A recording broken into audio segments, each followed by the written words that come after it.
Time for this week's segment of Future Shock 2.0 with workforce trends expert Ira Wolfe. Ira Wolfe, welcome back to Future Shock 2.0. I'm hearing and reading about burnout. Many employees are totally miserable. Can you tell us about it? Yeah, absolutely, John. It's great to be back. And it's tragic. I mean, it really is another epidemic. I know we just came out of the pandemic and it's another burnout is another epidemic.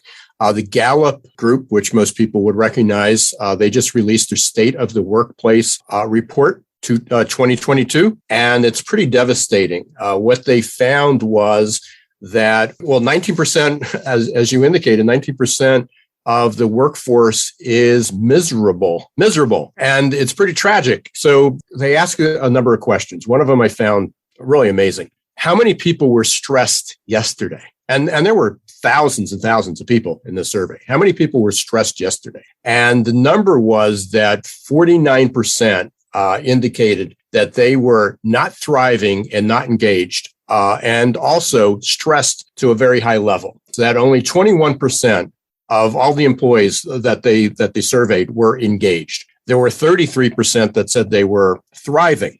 Now, that's actually the sad thing about that. That's a high number. It's actually a percent higher than it had been. Here's the problem. 40% of the people that were surveyed said that they were worried a lot yesterday. 44% said they were highly stressed. 21% says they're stressed every day. And 23% said they're sad.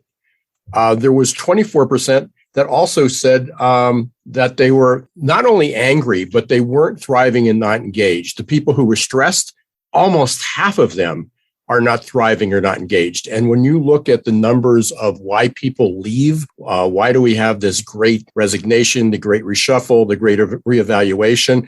People are mentally, emotionally in bad shape. And, the events of today and of every day isn't helping. What's interesting is that in 2020, there was a higher level of engagement.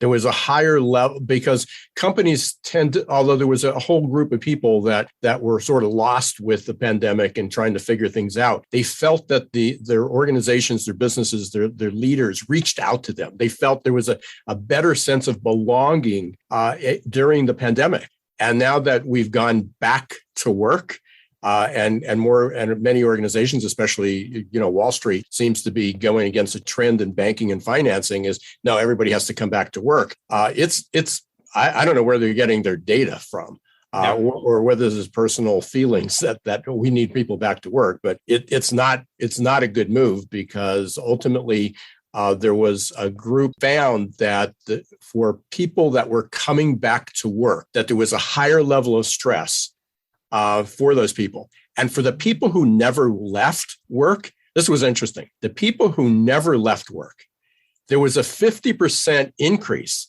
in the level of stress they had when other workers came back to the workplace. Again, it's really a catch-22. It's just sort of you're damned if you do, damned if you don't. But the reality is people need to take a fresh look. It's not where people work, but how people work. And so many people are focused on the location. And they're ignoring the signs of how people are going to work in the future. More from Ira Wolfe next week. Ira is a top 5 global thought leader, public speaker, and he's host of the popular Geeks, and Googlization podcast.